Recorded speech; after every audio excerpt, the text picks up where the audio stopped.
মানুষের জীবনের একটা অনিবার্য এবং আবশ্যকীয় জিনিস হল মৃত্যু। আমরা মনে করে থাকি যে দুনিয়াতে এসেছি, আবার চলে যাব। দুনিয়াতে যে কদিন আছি সে কদিন একটু আনন্দ করে, উল্লাস করে, সুখে আনন্দে কাটিয়ে দেওয়া যায় না? দেখুন, অন্যান্য ধর্মাবলম্বীদের যেই কালচার, আমি গতদিন হিন্দু সম্প্রদায়ের একজনের সাথে কথা বলছিলাম, একজন আঙ্কেলের সাথে। তিনি আমাকে বললেন যে আমাদের ধর্মে শিশুদেরও পাপ আছে। আমরা মুসলমানরা বলে থাকি যে নিষ্পাপ শিশু, তারা বলে যে শিশুদেরও পাপ আছে। আমি বললাম, শিশুদেরও পাপ আছে, বিষয়টা কেমন? তো আমাকে তিনি বোঝালেন যে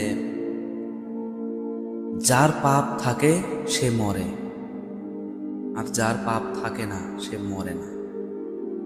অর্থাৎ শিশু অনেক সময়, অনেক শিশু মারা যায়, শিশু অবস্থায় মারা যায় অথবা দুর্ঘটনায় মারা যায়। তো তার কথা হলো, তাদের ধর্মগ্রন্থ অনুযায়ী তারা বলে যে শিশুটা যদি নিষ্পাপই হবে তাহলে মরল কেন? কেমন একটা আমেজিং একটা প্রশ্ন এবং একটা বিস্ময়কর প্রশ্ন, যে শিশুটার যদি দোষই না থাকে তাহলে সে মরল কেন? কাজেই শিশু নিষ্পাপ নয়। তো আমি প্রশ্ন করলাম, নিষ্পাপ নয় তাহলে সে পাপ করলো কোথায়? তখন সে আমাকে প্রশ্নের উত্তর দেয়, শিশুটা পাপ করেছে তার আগের জন্মে।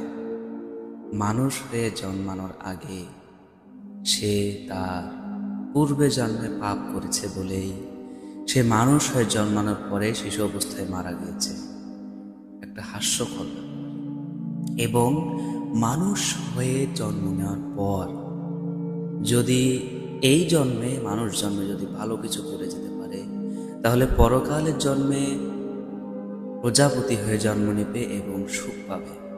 আর যদি এই জন্মে ভালো কিছু না করতে পারে, তাহলে পরকালের জন্মে তাদেরকে কুকুর হয়ে জন্ম নিতে হবে।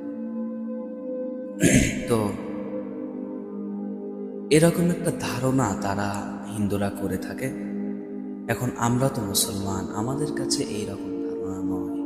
আমরা মানি যে আমাদের ধর্মগ্রন্থ অনুযায়ী, আমাদের শিক্ষা অনুযায়ী, যে মহান আল্লাহ তাআলা থেকে প্রেরিত আমাদের ভিতরে, মানে আমাদের সকলের কাছে মৃত্যু একদিন না একদিন আসবে।